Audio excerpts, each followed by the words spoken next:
प्रेममयी माँ परम प्रभु श्री अरविंद पाद पद्म मोर अनंत कोटि कृतज्ञता पूर्ण प्रणाम एवं एई शुभ संध्यारे श्री अरविंद पाठचक्र रे योगदान करथिबा एवं अंशग्रहण करथिबा समस्त अपा भाई को अंतर प्रणाम और श्री भाई मां को आशीर्वाद प्रार्थना करछि।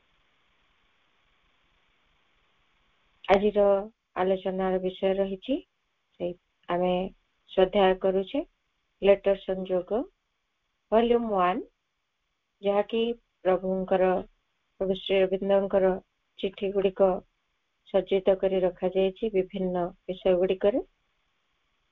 ए विषयटी रही रिलीजियन मोरालिटी आइडियलिज्म एंड योग ता भितर आमे पढुथिले वैराग्य विषय रे। वैराग्य आमे जानिले प्रभु कहिचंती जे सी विरोध तो नुहे स्वीकार करती नहीं जे यही जो एसेटिक काइंड और तामसिक काइंड दुईटी जाक वैराग्य से चाहू नाहंती कारण यही पूर्ण जुगरे ताहा बाधा ही सृष्टि करे। तेबे वैराग्य आमे बुझिबा को प्रयास करथिले तामसिक वैराग्य राजसिक वैराग्य एवं सात्विक वैराग्य किभଳି होइथाय एवं सेगुड़िक किभଳି भावरे आमको एक स्तर रे ही बांधि रखिथान।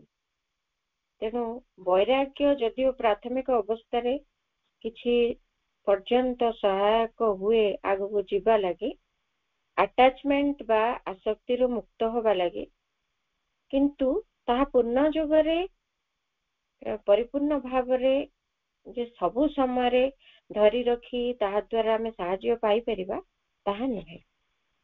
काहेकि ना पूर्ण जुगर उद्देश्य होची भिन्न। पूर्ण जुगरे आमको से गुड़िक जे केवल त्याग करिवु बा से गुड़िक ताकू अतिक्रम करि जिबा पई चेष्टा न करी ताकू ताठारु पलायन करिवु ताहा पूर्ण जुगर लक्ष्य नहे। ताकू अतिक्रम करि जिबा को हबो ताकू अतिक्रम करि जाई तार ऊर्ध्वतर स्तर रे पहुंचबा को हबो। तेणु वैराग्य किछि समय पई एक साधना मार्ग रे किछि सहायक हेई पारे प्राणर जो अत्यधिक आकर्षण सबु किछि थारु टिके दूरे नबा पई किछि काल सहायक हेई पारे किंतु सबु बेले एहा जीवन एवं समस्त किछि परिस्थिति सबु किछि रो सहित चलिबार जो अवस्था ठारू हमको टाणी नहीं जाए से सेइथरे ताकू अतिक्रम करबा को दे नहीं बा सेगुडी को उपभोग करबा को भी चाहे नहीं। एमिति भाबरे ता प्रति आसक्ति आम भितर रही थाई पारे से आसक्ति रूप हमको मुक्त करि पारेनी कि ताकू अतिक्रम करिके मध्य जाई पारे। तेणु ता जोगे तामसिक वैराग्य जमती हताशा एवं अवसाद को डाकी आने सेमिति कौनसी समय से तामसिक वैराग्य भी आम अंतर आस्पृहा टिक को भी नष्ट कर दे पारे। तेणु सबु बेले प्रभु कहउचंती I therefore prefer to replace वैराग्य by a firm and quite rejection of what has to be rejected. वैराग्य रो स्थान रे प्रभु कहउचंती मु चाहे जे ता भितर वैराग्य रो भाव भितर प्रवेश न करिकी एक दृढ़ एवं नीरव प्रत्याख्यान ताहाकू जो गुड़िक आम भितर प्रत्याख्यात हेबा कथा जो गुड़िक आम भितर दूरीभूत हेबा कथा। एग्जांपल होचे सेक्स वैनिटी इगोसेंट्रिज्म अटैचमेंट एक्सेट्रा जोड़ा कि काम वासना गर्व आत्माभिमान अहंकेन्द्रिकता एवं आसक्ति एई भली केते गुड़िए कथा रही केते गुड़िए निम्नतर गुण रही जो गुड़िक को आमे प्रत्याख्यान करबा दरकार ताकू दृढ़ चित्तर प्रत्याख्यान करबा आवश्यक कारण एई गुड़िक ही आम साधनार पथरोधक। एई गुड़िक ही आमको से भितरे तांकरी चक्रव्यूह भितरे ଘୁରେଇ ଘୁରେଇ ଘୁରେଇ ଘୁରେଇ ଅବଶେଷରେ ଏମିତି ଏକ ଯନ୍ତ୍ରଣା କ୍ଲିଷ୍ଟ ଜୀବନ ଭିତରେ ନେଇ ପହଞ୍ଚେଇ ଦିଅନ୍ତି, ତାହା ସାଧନା କଦାପି ନୁହେଁ ବୋଲି ଆମେ କହିବା। ତେଣୁ ପ୍ରଭୁ କହୁଛନ୍ତି ବୈରାଗ୍ୟଟା ଏଥିରେ ରିପ୍ଲେସ୍ ହେବା ଦରକାର, ଏଇଗୁଡିକୁ ତଡିବା ଦରକାର ଆମ ଭିତରୁ। ତେଣୁ ଏଇ କାମ ବାସନା, ଗର୍ବ ବା ଦମ୍ଭ, ଅହଙ୍କୈନ୍ଦ୍ରିକତା, ଆସକ୍ତି, ଏଇ ସବୁକୁ ଆମ ଭିତରୁ ରିଜେକ୍ଟ କରିବା ପାଇଁ ଏକ ଦୃଢ ଭାବ, ଦୃଢ କିନ୍ତୁ କ୍ୱାଏଟ, ଯୋଉଟା କି ପୁରା ନିର, ନିଶ୍ଚଳ, ସ୍ଥିର। ଏମିତି ନୁହେଁ ଯେ ଦୃଢ ବୋଲି ଖାଲି ବିରକ୍ତି ପ୍ରକାଶ କରି ସେଗୁଡିକୁ ପ୍ରତ୍ୟାଖ୍ୟାନ କରିବୁ, ତାହା ନୁହେଁ। ଭିତରେ ଏକ ପ୍ରଶାନ୍ତି ଭାବ ଏବଂ ତାହା ଦ୍ୱାରା ହିଁ ରିଜେକ୍ସନ, ସେଇଗୁଡିକୁ ଶାନ୍ତ ଚିତ୍ତରେ ପ୍ରତ୍ୟାଖ୍ୟାନ କରିବା। But that does not include rejection of the activities and powers that can be made instruments of the sadhana and the divine work, such as art, music, poetry, etc. ଏମିତି ରିଜେକ୍ସନ ହବନି ଯେ ଆମ ଭିତରେ ଯୋଉ ରହିଛି କିଛି କଳାତ୍ମକ ସମ୍ଭାବନା, କିଛି ସଙ୍ଗୀତ ସମ୍ପର୍କୀୟ କିଛି ଆମ ଭିତରେ ସମ୍ଭାବନା ରହିଛି, କବିତା ଲେଖିବାର ସମ୍ଭାବନା ରହିଛି, ବା ଲିଟରେଚର ବା ସାହିତ୍ୟ ର ଆଗ୍ରହ ରହିଛି, ଏଇଗୁଡିକୁ ବି ଆମେ ଯଦି ମାରିଦବା, ତାହେଲେ ଏଇଗୁଡିକର ଦମନ କଥା ପ୍ରଭୁ କହୁଛନ୍ତି, ଏଗୁଡିକର ଦମନ ଆବଶ୍ୟକ ନୁହେଁ। ଏଇଗୁଡିକ ହିଁ ଯନ୍ତ୍ର ହେଇପାରନ୍ତି ଆମ ସାଧନା ପାଇଁ, ଦିବ୍ୟ କର୍ମ ଲାଗି। ତେଣୁ ଏଗୁଡିକର ପରିପୋଷଣ କରାଯିବ, କିନ୍ତୁ ପ୍ରାଣର ଅନ୍ୟାନ୍ୟ ଯୋଉ ନିମ୍ନତର ଗୁଣ ଗୁଡିକ ଯାହା ଦ୍ୱାରା ଆମେ ଆକର୍ଷିତ ହେଇ ସେଇ କ୍ଷେତ୍ରରେ ଲାଖି ରହୁ, ସାଧନା ଆଗକୁ ଯାଇପାରେନି।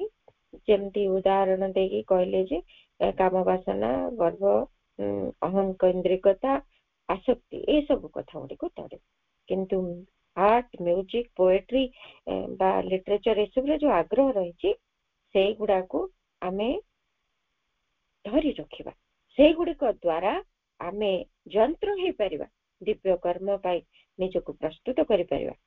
ତେଣୁ though these have to find a new spiritual or psychic base, a deeper inspiration, a turn towards the divine or things divine, ଏଗୁଡିକ ଆମ ଭିତରେ ଏବେ ପର୍ଯ୍ୟନ୍ତ ପ୍ୟୁରିଫାଏ ହେଇନାହାନ୍ତି। ସେଗୁଡିକ ପ୍ରାଣର ସେମିତି ଏକ ପ୍ରେରଣା ଭାବରେ ଆସୁଛନ୍ତି, ଆହୁରି ଉର୍ଦ୍ଧ୍ୱତର ସ୍ତରକୁ ସେଗୁଡିକ ଯଦିଓ ଯିବାର ଆବଶ୍ୟକତା ରହିଛି, କିନ୍ତୁ ପ୍ରାଥମିକ ଅବସ୍ଥାରୁ ବି ସେଗୁଡିକର ରିଜେକ୍ସନ ଠିକ ନୁହେଁ। ସେଗୁଡିକ ଯନ୍ତ୍ର ହେଇପାରିବା ଆମ ସାଧନାର।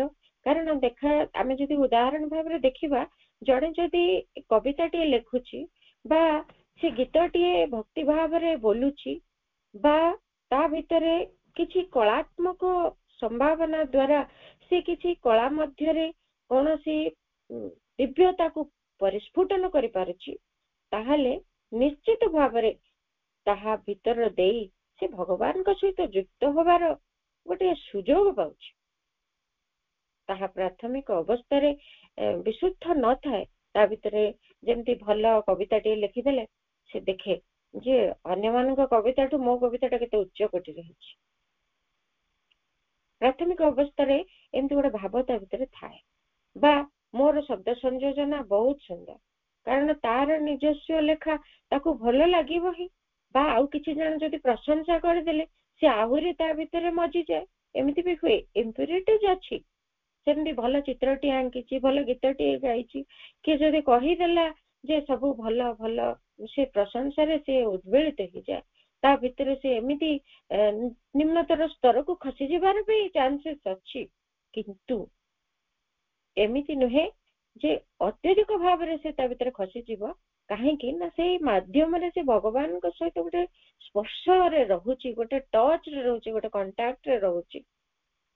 ଯେତେବେଳେ କବିତାଟେ ଲେଖୁଛି ଶବ୍ଦ ସଂଯୋଜନା ପାଇଁ ସେ ଗର୍ବିତ ହଉନା କାହିଁକି, କିନ୍ତୁ ସେଇ ଶବ୍ଦ ଗୁଡିକ ସିଏ ଭଗବାନଙ୍କ ସହିତ ତାର କିଛି ଅନୁଭୂତିର ପରିସ୍ଫୁଟନ କରୁଛନ୍ତି, ପରିପ୍ରକାଶ କରୁଛନ୍ତି। ତେଣୁ ତା ଭିତରେ ଦେଇକି ତାକୁ ଆଗେଇବ, ସିଏ ଆହୁରି ଶୁଦ୍ଧ ହବ। ଏଇ ଅହଂ ଭାବଟି ତା ଭିତରୁ ଚାଲିଯିବ, ଏଇ ଯୋଉ ସୁପରିୟରିଟି କମ୍ପ୍ଲେକ୍ସ ସେ ମଧ୍ୟ ଚାଲିଯିବ, ଧୀରେ ଧୀରେ ଆହୁରି ପ୍ୟୁରିଫାଏ ହେଇଯିବ ଏବଂ ଯାହା ଫଳରେ ଆହୁରି ଊର୍ଦ୍ଧ୍ୱତର ସ୍ତରରୁ ସେଇ କବିତା, ସେଇ କଳା, ସେ ମ୍ୟୁଜିକ ସବୁ କିଛି ତା ଭିତରେ ଦେଇକି ପ୍ରବାହିତ ହବ। ଇଏ ତ ଊର୍ଦ୍ଧ୍ୱତର ସ୍ତରକୁ ତାକୁ ନେଇଯିବେ। ଏମିତି ଭାବରେ କିନ୍ତୁ ଯଦିଓ ତାର ପ୍ୟୁରିଫିକେସନ ଦରକାର, ସେଗୁଡିକ ଚୈତିକ ଭିତ୍ତିରେ ପରିସ୍ଫୁଟିତ ହେବା ଦରକାର, ଏକ ଗଭୀରତାର ଅନୁପ୍ରେରଣା ମଧ୍ୟରୁ ପ୍ରକାଶିତ ହେବା ଦରକାର, ଭଗବାନଙ୍କ ଆଡକୁ ଅଭିମୁଖୀ ହେବା ଦିଗରେ ତାହା ଯେମିତି ଅଧିକରୁ ଅଧିକ ପ୍ରୋତ୍ସାହିତ ହେବା ଦରକାର। କିନ୍ତୁ ତଥାପି ବି ସେ ଯାହା ବି ତା ଭିତରେ ମିଶ୍ରିତ ହେଇଛି ନା କାହିଁକି, କିନ୍ତୁ ସେଗୁଡିକୁ ରିଜେକ୍ଟ କରିବା ନାହିଁ, କାରଣ ତାହା ମଧ୍ୟ ସ୍ୱଧର୍ମ, ଆମ ଆତ୍ମାର ସ୍ୱଧର୍ମ, ଯୋଉଗୁଡିକ କି ପ୍ରଭୁ ଅନ୍ୟ ଜାଗାରେ କହିଛନ୍ତି।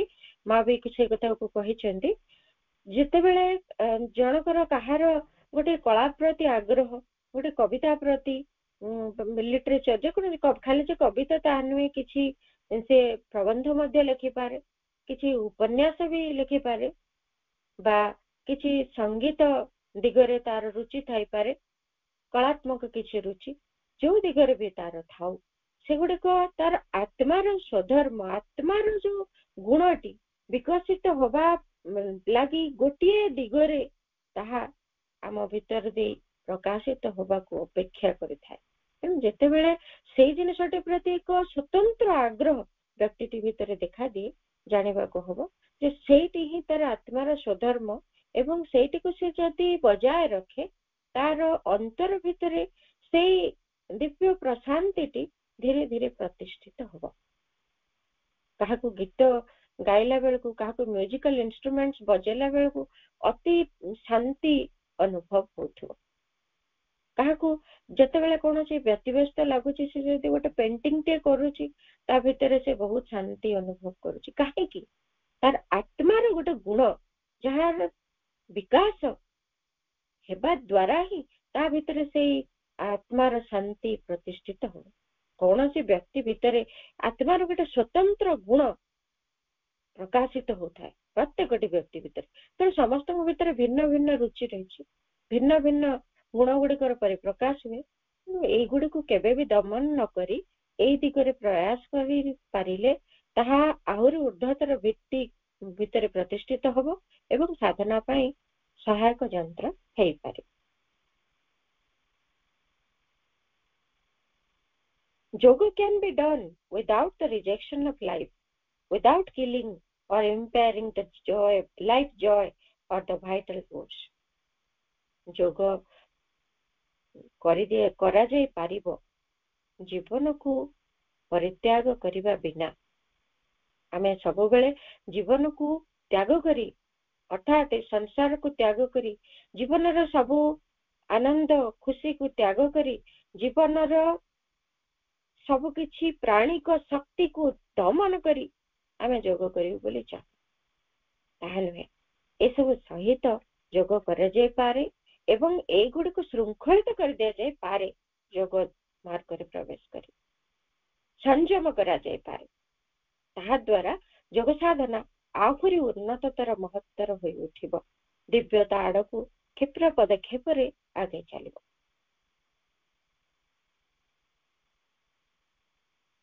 ତେଣୁ ଏଇ ସମସ୍ତ କିଛି ବୈରାଗ୍ୟ କିଭଳି ଆମେ ତା ପ୍ରତି କିଭଳି ମନୋଭାବ ରହିବ, ତା ଭିତରେ ଆମେ ସବୁ କଥାକୁ କୋଉ କଥା ରିଜେକ୍ଟ କରିବା, କାହା ନୁହେଁ, ସେଇ କଥା ଆମେ ବୁଝିପାରିଲେ।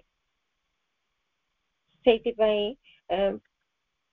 ଆମେ ଜାଣିଲେ ଯେ ବୈରାଗ୍ୟ କେତେ ଧରଣର ହେଇଥାଏ ଏବଂ ତାହା ଭିତରେ ଦେଇକିରି କି ସ୍ଥିତି ଦେଇ ଆମେ ଆଗକୁ ଯାଇପାରିବା। ଏଇ ଯୋଉ ଆମେ ବୈରାଗ୍ୟର କଥା ଜାଣିଲେ, ତାମସିକ, ରାଜସିକ ଏବଂ ସାତ୍ବିକ ବୈରାଗ୍ୟ, ତାହା ତାର ଯୋଉ ମୂଳ ଭିତ୍ତି ଗୁଡିକ କୋଉଠାରୁ ତାହା ଆସେ, ତାହା ବି ଆମେ ଗତ ଥର ତାହାକୁ ବୁଝିବାକୁ ପ୍ରୟାସ କରିଥିଲେ। ତାହା ମଧ୍ୟରୁ ପ୍ରଭୁ କହୁଛନ୍ତି ଆମେ ଯେତେବେଳେ ତାମସିକ ବୈରାଗ୍ୟ ଜାଣିଲେ ତାକୁ ଆମେ ରିଜେକ୍ଟ କରିବା, ରାଜସିକ ବୈରାଗ୍ୟ ବି ରିଜେକ୍ଟ କରିବା। ରାଜସିକ ବୈରାଗ୍ୟଟା କ'ଣ? ନିଜ ଜୀବନ ବିରୁଦ୍ଧରେ ଏବଂ ଜୀବନର ସମସ୍ତ ପରିସ୍ଥିତି ବିରୁଦ୍ଧରେ ଯୋଉ ବିଦ୍ରୋହାତ୍ମକ ମନୋଭାବ, ଏଇ ବୈରାଗ୍ୟଟି ଆସେ ଜୀବନ କିଛି ଭଲ ଲାଗୁନି, କ'ଣ ଏଥିରେ ଅଛି, ଏଇଭଳି ଅନ୍ୟାୟ ଅନୀତି ଅସତ୍ୟ ଭିତରେ ଚାଲିବା ଅପେକ୍ଷା ବେଟର ମୁଁ ସବୁ ଛାଡ଼ିଦେବି, ମୁଁ ଏଗୁଡାକ ଷ୍ଟ୍ରଗଲ କରିପାରିବିନି, କେତେ କ'ଣ ଅନ୍ୟାୟ ବିରୁଦ୍ଧରେ ଯୁଦ୍ଧ କରିବ, ଏଗୁଡାକ ଛାଡ଼ିଦେବା ହିଁ ଠିକ ହବ। ଏଇଟା ରାଜସିକ ବୈରାଗ୍ୟ। ତାମସିକ ବୈରାଗ୍ୟ ଯେ ମୋ ଦ୍ୱାରା କ'ଣ କିଛି ହବନି, ମୁଁ ପାରିବିନି ଏସବୁକୁ, ଯୋଗ ସାଧନା କ'ଣ ତ ମୁଁ ଜାଣିନି, ଏ ସଂସାର ଭିତରେ ରହିକି ମଧ୍ୟ ଏତେ ବିଫଳତା ଭିତରେ ମୁଁ ଚଳିପାରିବିନି, ସବୁ ଛାଡ଼ିଦେଇ ଚାଲିଯିବି। ଏଇ ଦୁଇଟି ଯାକ ପ୍ରକାରକୁ ଆମକୁ ରିଜେକ୍ଟ କରିବାକୁ ହବ। ତା ଦ୍ୱାରା କୌଣସି ଯଥାର୍ଥ ଭଗବାନଙ୍କ ଦିଗରେ କୌଣସି ଗତିବୃତ୍ତି ହିଁ ଆରମ୍ଭ ହବନି, କାରଣ ଇଏ ଗୋଟେ ଜଣେ ହତାଶ ହେଇଯାଉଛି, ଜଣେ ବିଦ୍ରୋହ କରୁଛି, ତେଣୁ ସେମାନେ ଯାଇ ଆଗେଇ ପାରିବେନି। ତେଣୁ ଫାଇନାଲ କଥା ରହିଲା ଆମେ ସାତ୍ଵିକ ବୈରାଗ୍ୟଟିକୁ ଧରିବା କି? ପ୍ରଭୁ କହୁଛନ୍ତି the passage through sattva is the ordinary idea of yoga. It is the preparation and purification by the Jama Niyama of Patanjali or by other means in other yogas. For example, saintliness in bhakti schools, the eightfold path in Buddhism, etc. এই जो ସାତ୍ଵିକ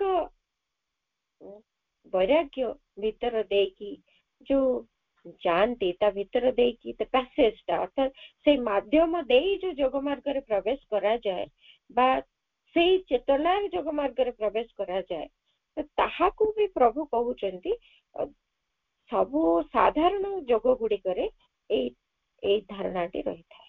ସାଧାରଣ ଭାବରେ ଯୋଗ ଅର୍ଥାତ୍ ସାତ୍ଵିକ ବୈରାଗ୍ୟ ଭିତରେ ଦେଇକି ଯାଆନ୍ତି, କିନ୍ତୁ ଏଇଟା ହଉଛି ଗୋଟେ ପ୍ରିପାରେସନ ଆଉ ପ୍ୟୁରିଫିକେସନ ର ପ୍ରୋସିଜିଅର। ସାତ୍ଵିକ ବୈରାଗ୍ୟଟା ତା ଭିତରେ ପ୍ରସ୍ତୁତିର ଗୋଟେ ପର୍ବ ରହିଛି ଏବଂ ଶୁଦ୍ଧିକରଣର କ୍ରିୟା ଗୁଡିକ ରହିଛି।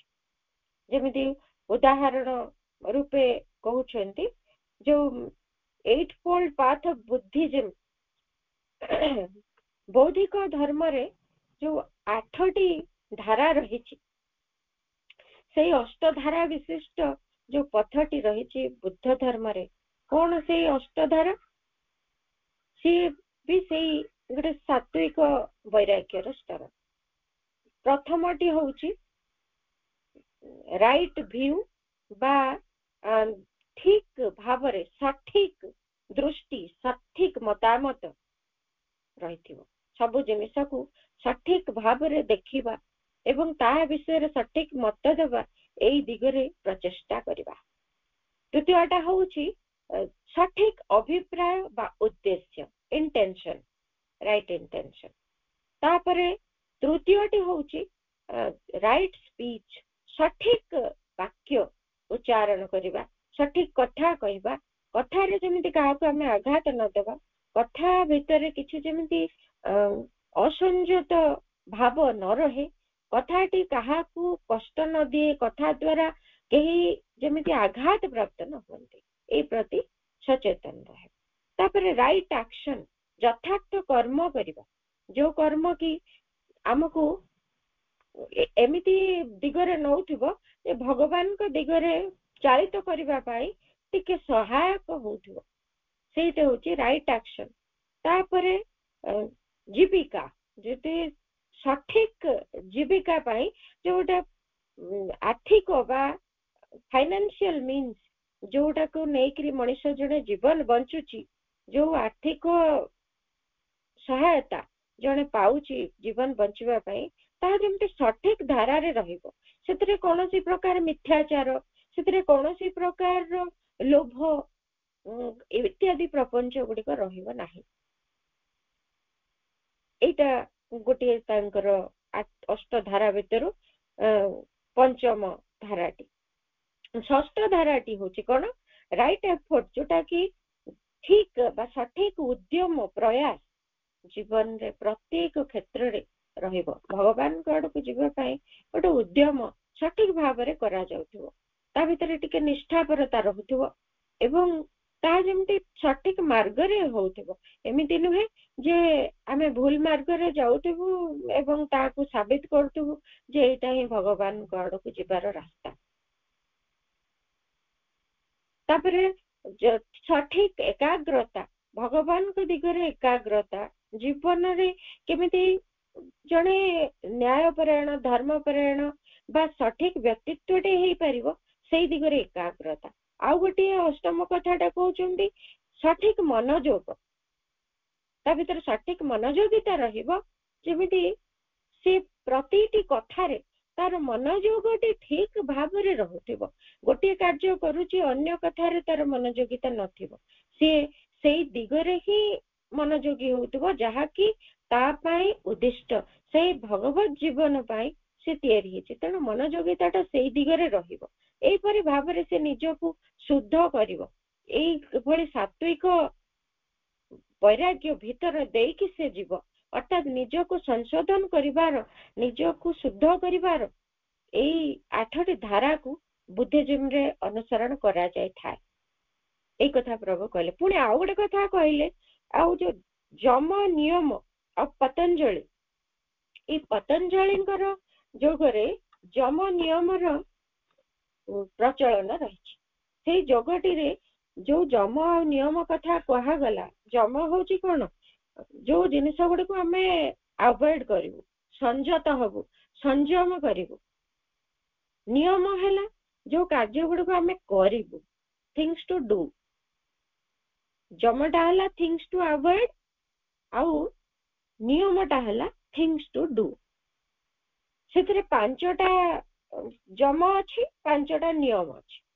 5ଟା ଯମ ଭିତରୁ ପ୍ରଥମଟି ହେଲା ଅହିଂସା, ଯୋଉଥିରେ ଚିନ୍ତାରେ, ଶବ୍ଦରେ, କାର୍ଯ୍ୟରେ କିଛି କୌଣସିଥିରେ ହିଂସା ରହିବ ନାହିଁ। ଆମେ ଯୋଉ ଅନ୍ୟମାନଙ୍କ ଉପରେ କ୍ରୋଧିତ ହେଇକିରି କିଛି ଶବ୍ଦ ପ୍ରୟୋଗ କରୁ, ଗାଳି କରୁ, କିଛି ଖରାପ କଥା କହୁ, କିଛି ବିରକ୍ତି ପ୍ରକାଶ କରୁ, ଅନ୍ୟ ଉପରେ ରାଗିକିରି କିଛି ଚିନ୍ତା ଆସେ ଯେ ଲୋକଟାର ଏମିତି ଅସୁବିଧା ହେଇଯାଆନ୍ତା କି, ବହୁତ ହଇରାଣ କଲାଣି, ଭାରି ବାଜେ ଲୋକ, ଏମିତି ଚିନ୍ତାରେ ବି ରହିବନି, ୱାର୍ଡରେ, କଥାରେ ବି ରହିବନି, କାର୍ଯ୍ୟରେ ବି ରହିବନି ହିଂସା ଭାବ କୋଉଠି। ଦ୍ୱିତୀୟ ଯମ ସତ୍ୟ, ସବୁଥିରେ ଟ୍ରୁଥଫୁଲନେସ୍ ଆମର ରହିବ। ଆମେ ସବୁବେଳେ ସତ୍ୟକୁ ଧାରଣ କରିବା ପାଇଁ ଚେଷ୍ଟା କରିବୁ, ସବୁ କର୍ମ, ଚିନ୍ତା, ବାକ୍ୟ ସବୁଥିରେ ଆମେ ସତ୍ୟକୁ ରଖିବା ପାଇଁ ଚେଷ୍ଟା କରିବୁ। ଆସ୍ତେୟ ତୃତୀୟଟା ହେଲା, ଯୋଉଟା କି କୌଣସି କଥାକୁ ଚୋରି କରିବୁ ନାହିଁ। ବ୍ରହ୍ମଚର୍ଯ୍ୟ ସେମିତି ଆମେ ଜାଣିଲେ ଯେ ଯେମିତି କାମ ବାସନାକୁ ନିୟନ୍ତ୍ରଣ କରିପାରିବା, ସେକ୍ସୁଆଲ ଡିଜାୟାରକୁ ନିୟନ୍ତ୍ରଣ କରି ବ୍ରହ୍ମଚର୍ଯ୍ୟ ପାଳନ କରିବା, ଯାହା ହେଲେ କଣ ହବ, right use of the vital energy ହେଇପାରିବ, ଏନର୍ଜିଟାର ରାଇଟ୍ ୟୁଜ ହବ। ତାପରେ ଅପରିଗ୍ରହ, ଯୋଉଟା କି ଲୋଭ ଆମ ଭିତରେ ରହିବନି, ଲାଳସା, ଲୋଭ ଏଗୁଡିକ ରହିବନି ନା, କୌଣସି କଥା ପାଇଁ ନୁହେଁ, ଅର୍ଥ ପାଇଁ ନୁହେଁ, କୌଣସି ଖାଦ୍ୟ ପାଇଁ ନୁହେଁ, କାହା ପ୍ରତି ନୁହେଁ, ଲୋଭ, ଆସକ୍ତି ଏଗୁଡିକ ରହିବ ନାହିଁ। ସେମିତି ନିୟମ 5ଟା ଅଛି। ଏଇ ଯୋଉ ଅହିଂସା, ସତ୍ୟ, ଆସ୍ତେୟ, ବ୍ରହ୍ମଚର୍ଯ୍ୟ, ଅପରିଗ୍ରହ, ଇଏ ଯମ 5ଟିକୁ ଆମେ ପାଳିବା, ସେମିତି ନିୟମ 5ଟିକୁ ବି ପାଳିବାକୁ ଅଛି। ଶୌଚ, କ୍ଲିନଲିନେସ୍, ଯୋଉଟା ସବୁବେଳେ ନିଜକୁ ପରିଷ୍କାର ପରିଚ୍ଛନ୍ନ ଭାବରେ ରଖୁଥିବା, ଅନ୍ତର ବାହାର ଚେଷ୍ଟା କରିବା। ସନ୍ତୋଷ, ସବୁବେଳେ କଣ୍ଟେଣ୍ଟେଡ ରହୁଥିବା, ଯେମିତି ସବୁଥିରେ ଗୋଟେ ସନ୍ତୁଷ୍ଟି ଭାବ ରହୁଥିବ, ଯେମିତି ବିଦ୍ରୋହ ଭାବ ନଥିବ, ଭଗବାନ ମୋ ପାଇଁ କିଛି କରିନାହାନ୍ତି, ସଂସାରରେ ମତେ ଏମିତି କରି ପକେଇ ଦେଇଛନ୍ତି, ସମସ୍ତଙ୍କୁ କେତେ ସୁଖ ଦେଇଛନ୍ତି, ମତେ ଦେଇନାହାନ୍ତି, ମୋର ଏତେ ଅଭାବ, ତାଙ୍କର କେତେ ସବୁ ଅନ୍ୟମାନଙ୍କର ଭଲ, ଯିଏ ଯାହା ମାଗିଲା ସିଏ ପାଇଲା, ମତେ କିଛି ଦେଲେନି, ସତରେ କଣ କିଛି ପାଇନି। ଆମ ଭିତରେ ଏମିତି ଗୋଟେ ଅସନ୍ତୁଷ୍ଟିର ଭାବ ଯୋଉ ରହୁଛି, ତାହା ରଖିବାନି।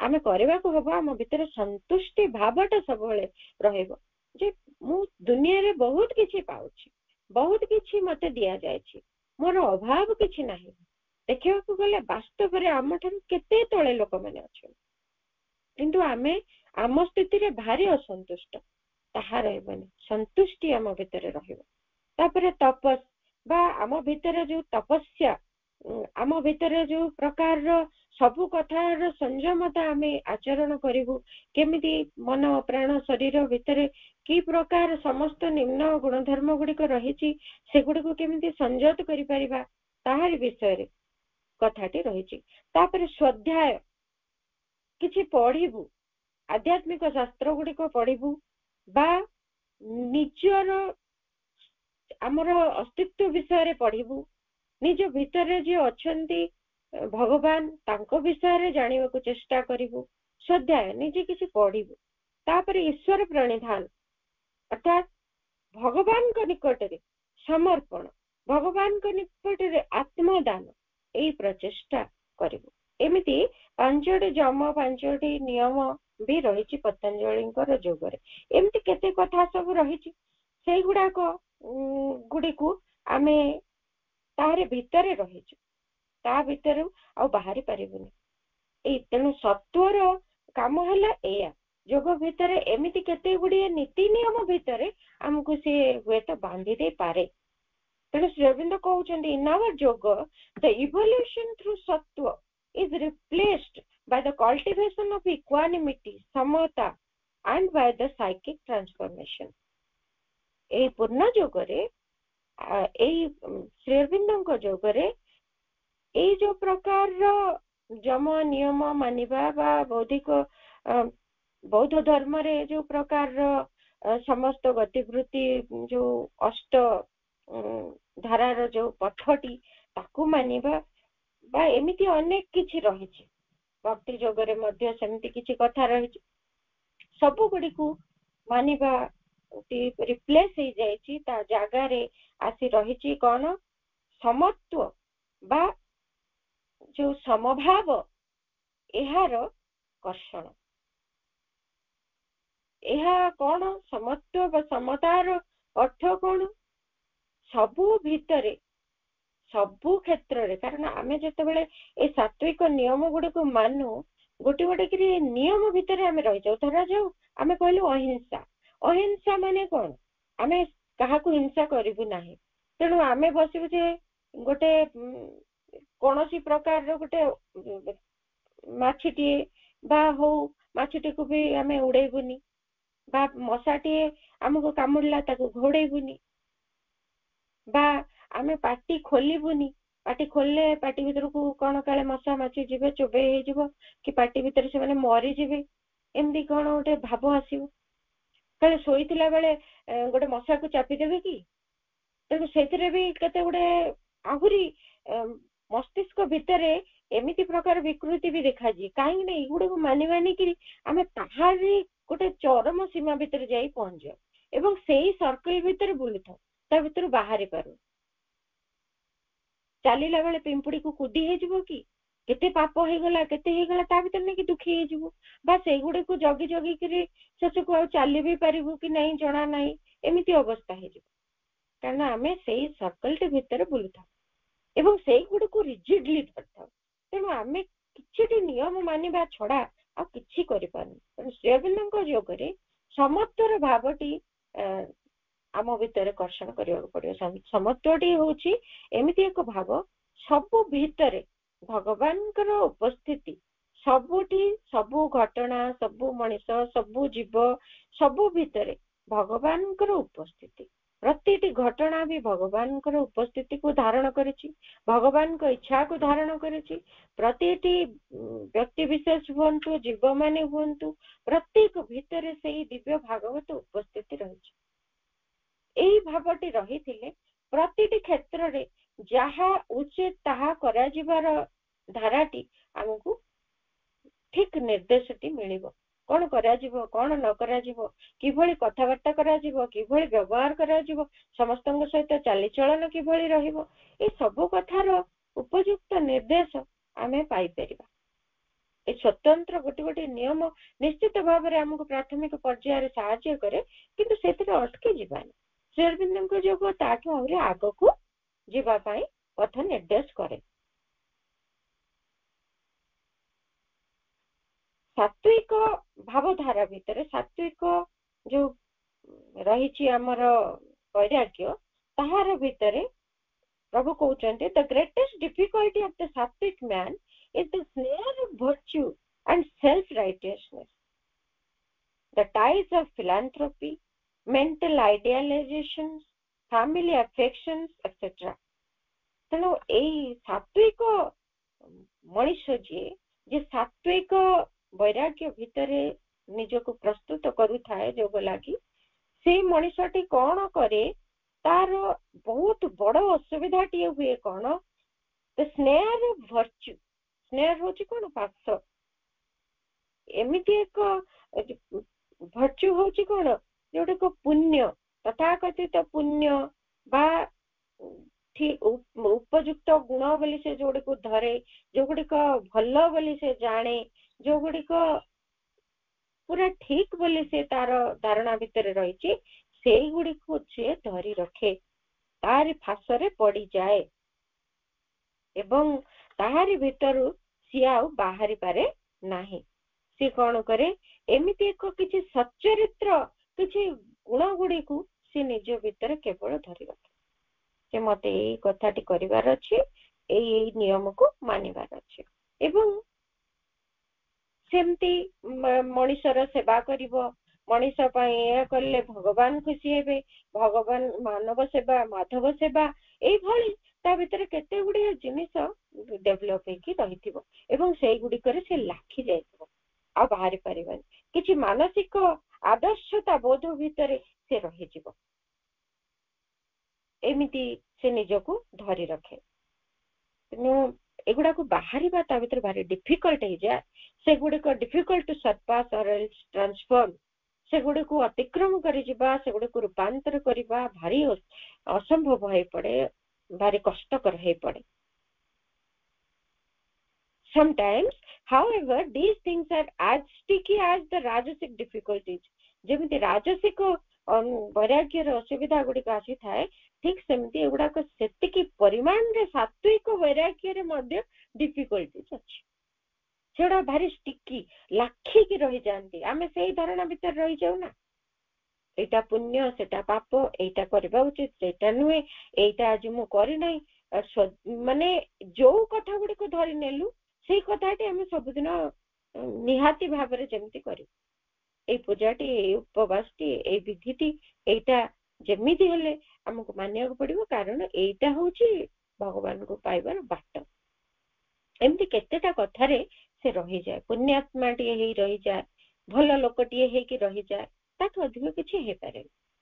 ଯୋଗୀଟିଏ ହେବା ତା ପାଇଁ କଷ୍ଟକର ହେଇପଡେ।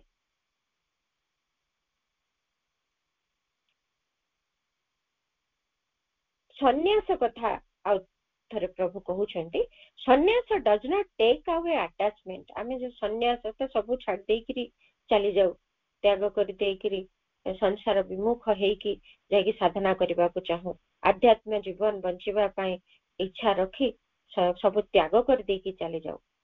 ଏଇ ସନ୍ନ୍ୟାସଟା ଆମ ଭିତରୁ ସେ ଆଟାଚମେଣ୍ଟ ବା ଆସକ୍ତିକୁ କାଢି ଦେଇପାରେ ନାହିଁ। ପରିବାର ଲୋକଙ୍କ ପ୍ରତି ହଉ ବା କିଛି ଖାଦ୍ୟ ପାଇଁ ଆସକ୍ତି ହଉ, କିଛି ବସ୍ତୁ ପାଇଁ ଆସକ୍ତି ହଉ, ସିନା ସବୁ ଛାଡି ଦେଇକି ଅଲ୍ ଅଫ୍ ଏ ସଡନ୍ ସେ ପଳେଇ ଯାଏ, କିନ୍ତୁ ଏଇ ଆସକ୍ତି ଗୁଡାକ, ଏଇ ମୋହ ଗୁଡାକ ତା ଭିତରେ ତୁଟିନି, ସେଗୁଡାକ ତା ଭିତରେ ସେମିତି ରହିଲେ, ସେମାନେ କୌଣସି ରୂପାନ୍ତର ହେଲେନି କି ତାକୁ ସେ ଅତିକ୍ରମ ବି କଲେନି, ଛାଡି ଦେଇକି ପଳେଇଲେ। It amounts only to running away from the object of attachment, which may help but cannot by itself alone be the radical cure.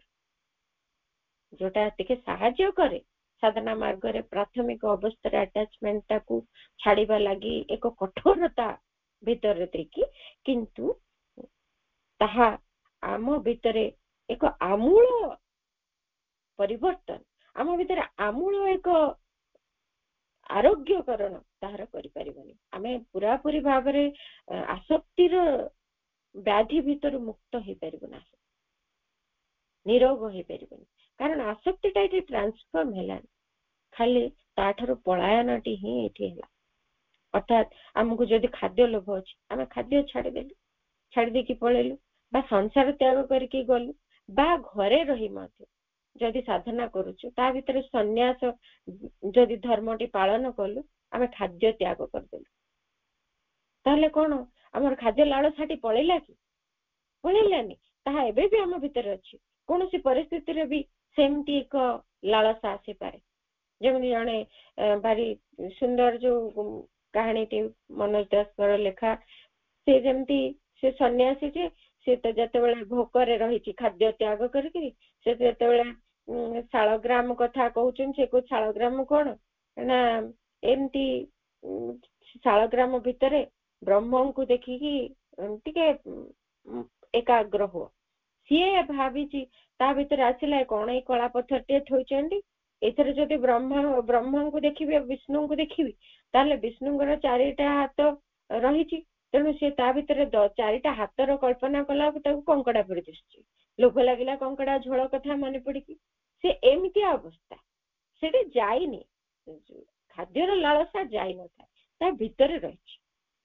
ସେମିତି ଯଦି କୌଣସି ବ୍ୟକ୍ତି ପ୍ରତି ଆସକ୍ତି, ତାଠାରୁ ଦୂରେଇ ଗଲେ କ'ଣ ସେ ଆସକ୍ତିଟା ପଳେଇଲା? ନୁହେଁ।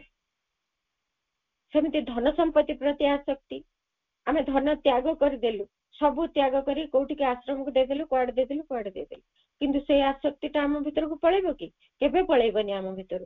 ତାହା ଆମ ଭିତରେ ଥିବ। କୌଣସି ସୁଯୋଗ ପାଇଲେ ପୁଣି ଟିକେ ଧନ କଲେକ୍ସନର ଇଚ୍ଛାଟି ଆସୁଥିବ।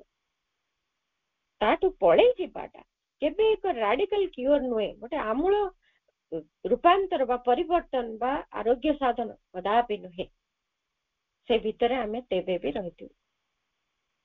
ତେଣୁକରି ଏଇଭଳି ସନ୍ନ୍ୟାସ, କୌଣସି ଜିନିଷରୁ ପଳାୟନର ଯୋଉ ମାର୍ଗ, କଥାବାର୍ତ୍ତା ସେମିତି ଅଧିକା କରିଦଉଛୁ, କାହାକୁ କ'ଣ କହିଦେଲୁ, ଯୋଗ ମାର୍ଗରେ କୁହାଯାଇଛି ବାକ୍ ସଂଯମ ଦରକାର, ତେଣୁ ପୁରା ଏକଦମ ମୌନ ବ୍ରତ କରିଦେବୁ, ଇଏ ବି ସନ୍ନ୍ୟାସ ନା, ବାକ୍ୟରୁ ସନ୍ନ୍ୟାସ। ତେଣୁ ଏଇଭଳି ସନ୍ନ୍ୟାସଟା କେବେ ଆମକୁ କଥାବାର୍ତ୍ତାରୁ ଅନାସକ୍ତ ହବା ଶିଖାଏନି। ତାହା କରିପାରିବନି ଆମ ଭିତରେ। ସେଇ କଥା କେବଳ ପାଟିଟି ବନ୍ଦ କରିଦେବୁ ସିନା, କିନ୍ତୁ ଭିତରେ କଥା ଗୁଡ଼ିକ କେମିତି ବାହାରି ଆସିବା ପାଇଁ ବ୍ୟାକୁଳ ହଉଥିବେ। କେମିତି କହିଦେବି ଏ ବ୍ୟସ୍ତତା ରହୁଥିବ। ତେଣୁ ସନ୍ନ୍ୟାସଟା ମଧ୍ୟ ଆମକୁ ଯଥାର୍ଥ ଭାବରେ ଯୋଗରେ ଅନୁପ୍ରେରିତ କରିପାରିବ ନାହିଁ। ପ୍ରାଥମିକ ସ୍ତରରେ କିଛିଟି ଦିଗ ପର୍ଯ୍ୟନ୍ତ, ଦୂର ପର୍ଯ୍ୟନ୍ତ ହୁଏତ ସାହାଯ୍ୟ କରିପାରେ କିଛି, କିନ୍ତୁ ଏହା ଏକ ସମ୍ପୂର୍ଣ୍ଣ ପ୍ରଣାଳୀ ନୁହେଁ ଯିଏକି ଆମକୁ ଯୋଗୀଟିଏ ବନେଇ ଦେଇ ପାରିବ। ଏଠି ରହିବା, ପରବର୍ତ୍ତୀ ପର୍ଯ୍ୟାୟରେ ଆଗକୁ ଆଉ କିଛି ଚିଠି ପ୍ରଭୁଙ୍କର ପଢିବା ଏବଂ ଆଉ କିଛି ପଥ ପ୍ରଦର୍ଶନ ପାଇବା। ଆଜିର ଆଲୋଚନାକୁ ମାଙ୍କ ପାଦ ପଦ୍ମରେ କୃତଜ୍ଞତା ପୂର୍ଣ୍ଣ ପ୍ରଣାମ ସହିତ ନିବେଦନ କରୁଛି। ଅପା ଭାଇମାନଙ୍କୁ ଅନ୍ତରରୁ ଅଶେଷ ଧନ୍ୟବାଦ। ବନ୍ଦେ ମାତରମ୍।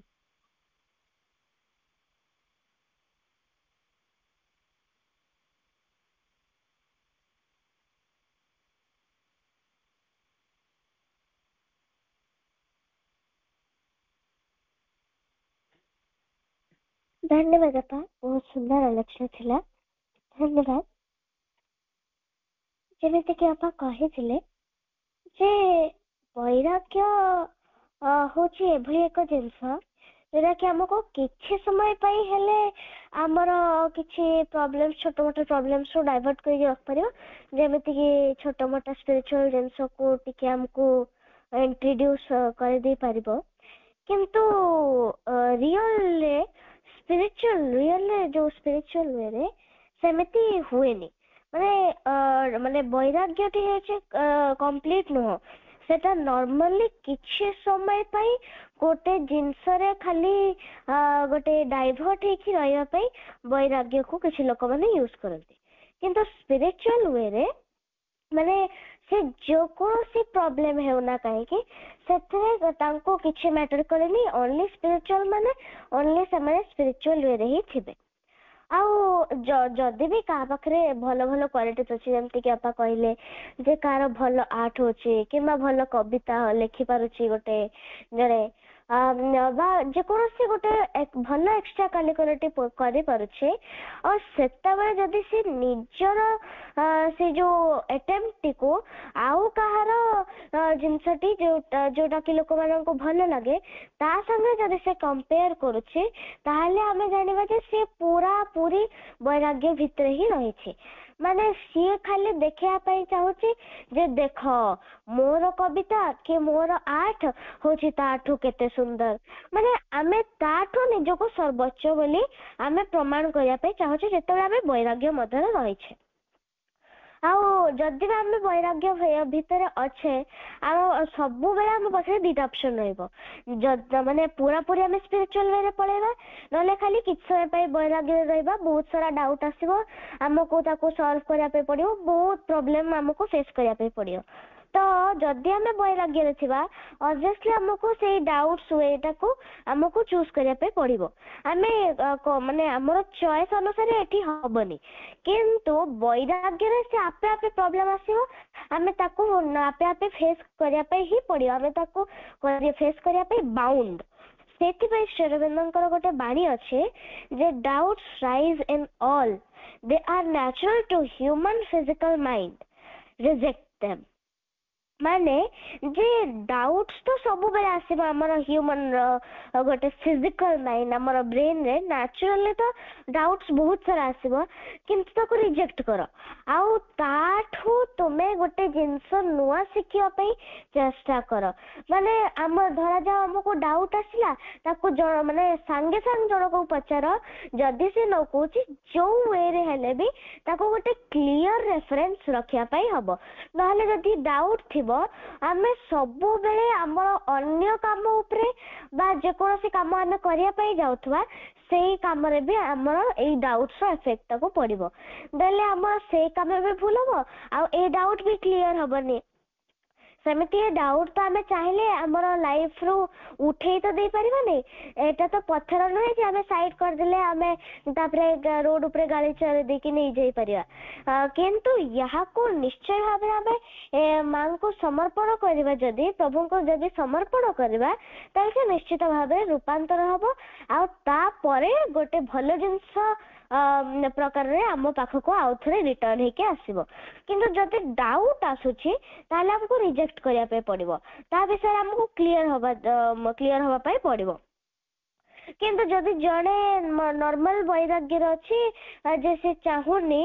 और माने कौन सी किछ समय पे प्रॉब्लम रहा किंतु ता माने भी रहे वैराग्य रे आमे रही के अटैचमेंट रखिबा हमर कौन सी वस्तु प्रति हो बा कौन सी मनुष्य प्रति हो किंतु जदि स्पिरिचुअल वे अच्छे हमको खाली गोटे जिनस प्रति खाली अट्रैक्शन रहा दरकार से स्पिरिचुअल वे से सुप्रामेंटल वे रे आमे बढ़ी बढ़ी जीवा आउ माँ और प्रभु एही दीटा जदि एही दुईटी जिंस जदि हमर स्पिरिचुअल रियल स्पिरिचुअल वे रे जदि अट्रैक्शन रहिबे यहाँ प्रति जदि हमर अटैचमेंट रहिबो ताहाले निश्चय भाबे आमे से वे रे आगो को बढ़ी जाई परिबा किंतु वैराग्य जदि आउ कोनोसी जिंस प्रति अटैचमेंट रहिबो ताहाले आमे से वे रे बढ़ी परिबानी समस्त को धन्यवाद वर्तमान आमे समस्ते गोटे मिनिट मान को म्यूजिक सहित